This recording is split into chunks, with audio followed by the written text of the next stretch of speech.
Հայաստանից գործող մի շարք վաճառողներ ահազանգում են, որ ռուսական Wildberries հարթակում իրենց գործունեությունը կտրուկ դադարեցվել է, առաջացնելով անորոշություն բիզնեսի համար։ Wildberries ընկերությունը իր հերթին տարածած պաշտոնական հաղորդագրությամբ նշել է, որ ստեղծված իրավիճակը կապված է Ռուսաստանի Դաշնությունում մաքսային ձևակերպումների փոփոխությունների հետ։ Ընկերության տվյալներով ապրիլի 20-ից ուժի մեջ են մտել նոր կանոններ, որոնց շրջանակում որոշ ապրանքների համար սահմանել են լրացուցիչ վերահսկողական ընթացակարգեր եւ պահանջվում են հավելյալ փաստաթղթեր։ Ընկերությունը նաև տեղեկացնում է, որ գտնվում է գործընկերների եւ համապատասխան կառույցների հետ մշտական կապի մեջ, կազմակերպել է հանդիպում ավելի քան 50 հայ վաճառողների հետ եւ քննարկում է առաջացած խնդիրների հնարավոր լուծումները։ Միաժամանակ նշվում է, որ Ռուսաստանի պահեստներում արդեն արկա ապրանքների վաճառքը շարունակվում է բնականոն ռեժիմով, իսկ վաճառողները կարող են շարունակել գործել Հայաստանի ներքին շուկայում։ Մինչդեռ անհատ ձեռնարկատեր Շուշան Մկրտչյանը սոցիալական ցանցերում գրել է, որ հարթակը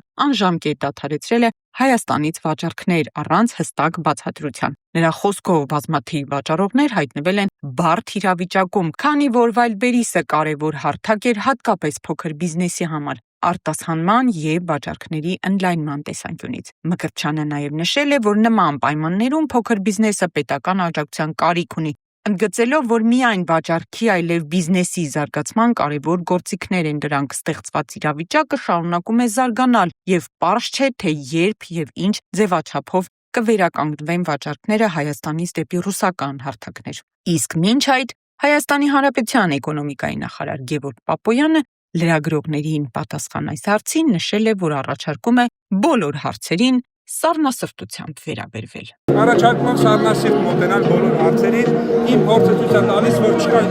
չլուծվող հարց, աշխատենք նույնիսկ հանգստյան օրերին, պարզաբանենք, իրավիճակը կլուծենք։